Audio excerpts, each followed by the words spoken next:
to other duties as assigned. I feel like it's been a minute since I've put an episode together, just because of the nature of the start of the school year. Recorded a couple right in a row, and now getting ready to do some more for you here. It's interesting. Today's topic is going to be kind of a check-in. I'm going to give you a kind of a pulse of where I am and where this whole process of making the transition into the principal's office has gone. Share a little bit of insight, kind of a hey, end of the first quarter check-in, because I think there's some good anecdotes, some good snippets that I can share with the viewers and try to give you some thoughts about, how's it going and what can you learn from that. The first thing that I want to talk about is what's different. I think if you think about making that transition, for me, it was 11 years right next door. And so making an 11-year move has been a challenge because things have been different.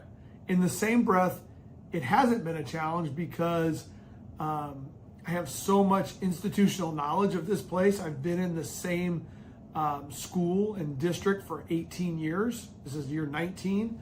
So I know what's going on around here. And I think that's been really helpful. It's allowed me to make the transition without having to learn a bunch of new names or learn a bunch of new policies and procedures and practices and all those things, because I've been part of all of that for so long. And so definitely personally, I have felt the benefits of growing in place and growing into this new seat after having spent time growing my skills as an assistant principal and an administrator to be ready for that move.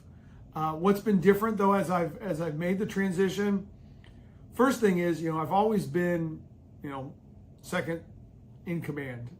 I've been the guy that people have come to with questions and needing help. I've worked on solutions, but I always had that person, the principal, the guy next door that I could go and say, here's what I'm thinking. What do you think?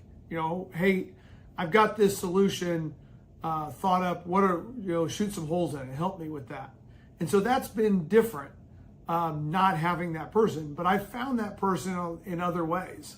I work with our administrative team in that way, asking them questions, giving them hey, what should we do here? I'm thinking about this. Hey, I'm getting ready to send this email. Help me craft it. Help me make it sound nicer. Help me make sure that it's clear.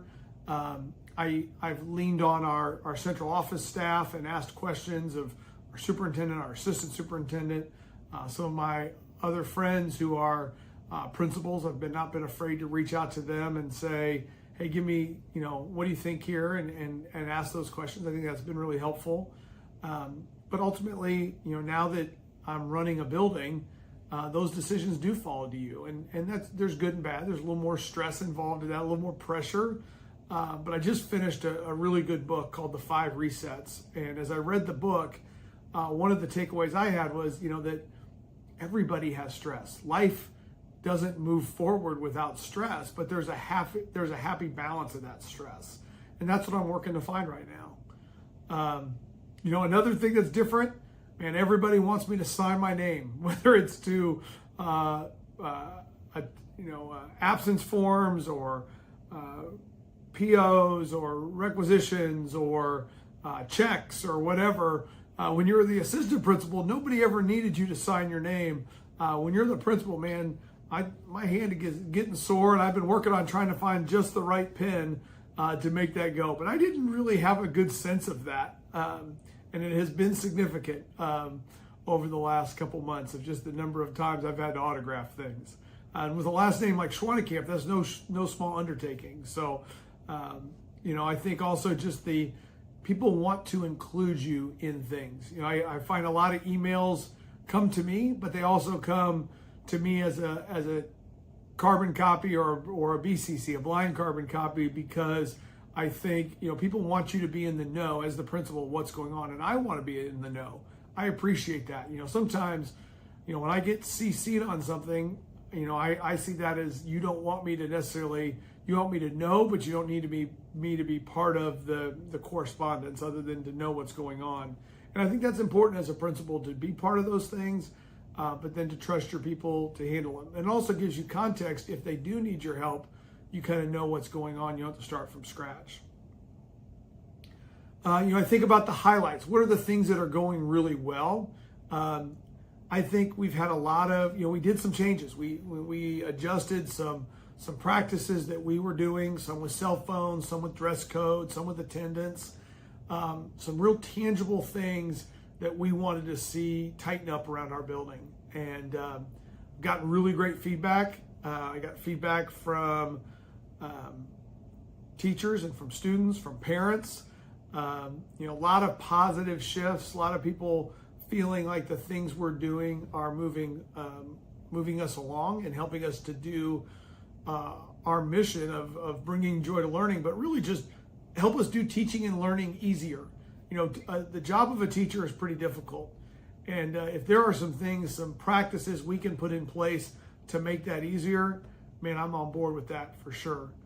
A great anecdote, a story would be about cell phones.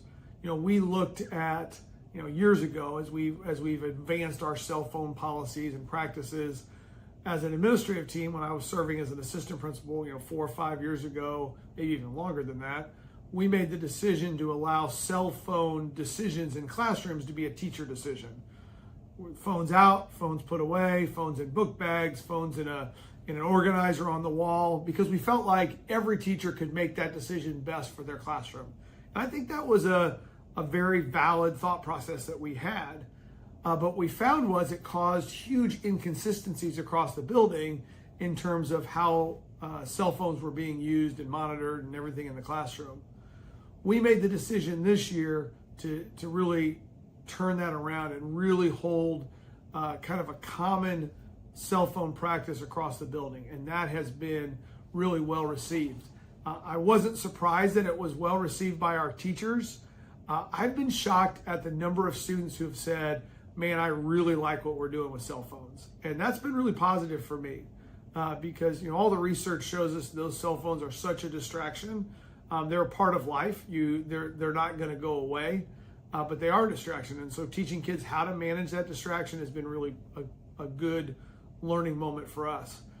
The practice that we've put in place is that commonly throughout all of our classrooms, that when a student walks in the door after the passing period or as they're showing up to class, their phone has kind of a home base. Some teachers have a shoe organizer on the wall where they're, I'm number 7, that's where my phone goes. Some have more of a kind of a wooden organizer, the desk place or parking lot where they go. And again, that makes it really consistent. Every student in every room knows that expectation, and it doesn't change for them from second period to third period. And I've been really impressed by that. Some of the challenges are that you're just getting pulled a bunch of different directions. This is true of all administrators, but it's hard to plan your day. It's hard to know what the day is going to entail. I've been really intentional about creating calendar events for myself on my Google Calendar of what I need to do during the day. If there are some things, I always do meeting invites when I need to meet with somebody.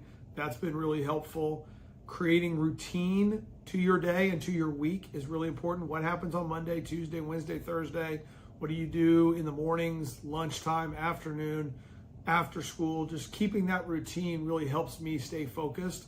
And then using the weekends to reset and recharge, but also, okay, I didn't get to this thing because something happened. I use the weekend to try to catch that in small shifts. Where are we? What do I do as I move forward? I think of kind of as, always trying to get better. So how do I get better at being an assistant principal tomorrow than I am today? Understanding that, this is a hard job and I love this job, but I can't do everything. And so working on delegating, working on empowering our team to do things and giving them assignments in those things. I love when people see the assignment and take care of it without being told. That's great, but they need your leadership. That's why you're here. And so helping them understand whose responsibility is what has been great. It made me think, as I was jotting down just some notes about what I was going to talk about, I have a quote up behind my desk that's Edward Everett Hale. And the quote is, "I am only one, but I am one. I cannot do everything, but I can do something. And because I cannot do everything, I will not refuse to do the something that I can do.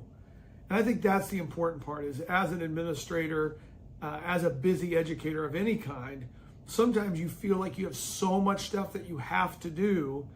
And we always put the emphasis on us individually and not as the team, I think, unfortunately. But there feels like there's so much to do that sometimes we forget that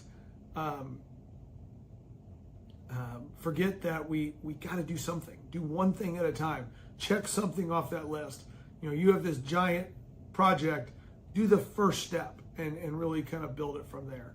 So I hope everybody's off to a good start to their school year. I hope this video finds you in a place where you too can take a minute to reflect and be introspective. I'll be honest, planning the episode was good for me. It was a good check-in, kind of individually and personally, that I needed to do. So thanks again for tuning in to Other Duties as Assigned, and I look forward to your continued watching of these videos. I think they've been a great source for my growth. I hope they've also provided a little bit of that for you. If you haven't watched previous episodes, I encourage you to get on the YouTube channel for Keep Indiana Learning and go back and catch some of our previous episodes. We're really starting to rack them up at this point, and I think there's a lot of good content out there to share. I've got some good guests planned as we move forward and hope to get them here to you, the viewers, soon. All right, take care.